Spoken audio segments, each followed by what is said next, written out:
Today we're going to be talking about how to use time intervals to find how much time has passed. So your I can statement is I can use time intervals to find how much time has passed.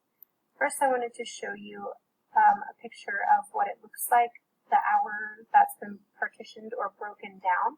So if we think about time, like 1 hour is here. This is our whole.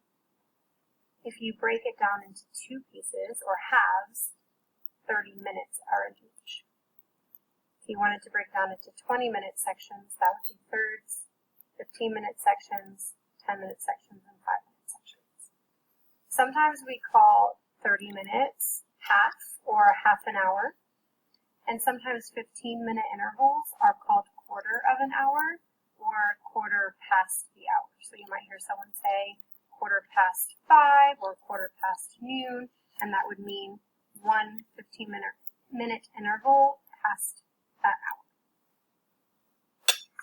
So when we're looking at these types of problems where you're going to be required to do elapsed time. Elapsed time is just a fancy way of saying how much time has passed, and then I will show you a time interval, which just means a portion of time. So don't get too confused or worried about elapsed time and time interval. It'll all make more sense when you look in the context of the problem. So for this problem, it says Jim ate lunch at 11 a.m. He ate snack 5.5 hours later. What time did he eat his snack?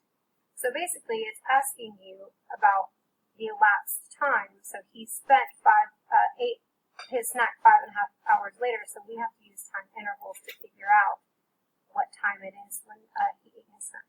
So what I'm going to do is I'm going to use an open number line to do this. So just like when we did fractions, you can use a number line to help you partition time. So I'm going to put the start time that he ate lunch here at the beginning. So this is going to be 11 a.m. And remembering that a.m. means in the morning and p.m. would be in the afternoon or the evening. So he ate snack 5.5 hours later. So I can actually use time intervals. So my time intervals are going to be like what we talked about over here. My hour or any time, any minutes. So since he ate snack 5.5 hours later, I can just add up hours to get to 5.5 hours later. So I'll do it like this.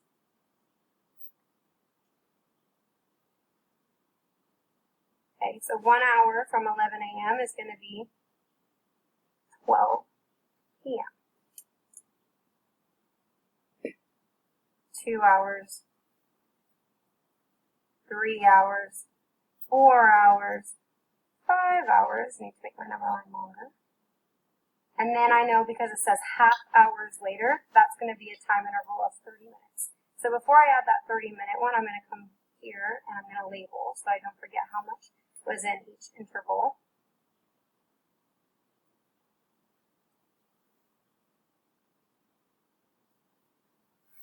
And then I can label, so if I go from 12 p.m., then it's 1 p.m., 2 p.m., 3 p.m., 4 p.m., and remembering that I can't forget that half an hour, and I know half an hour is 30 minutes, so I'm going to add 30 minutes, and if I add 30 minutes to 4 p.m., I get to 4:30 p.m.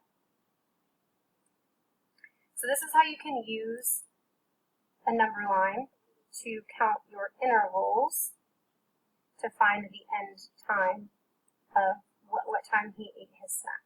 One thing that I always try to do is to go back and count up how much I added together to make sure that I actually added the 5.5 hours later. So I added 1, 2, 3, 4, 5.5 hours. So I've kind of checked my work there, and I know that 4:30 p.m. is the time that he ate his snack. So remember, this is how you can use an open number line to find the elapsed time or the amount of time that has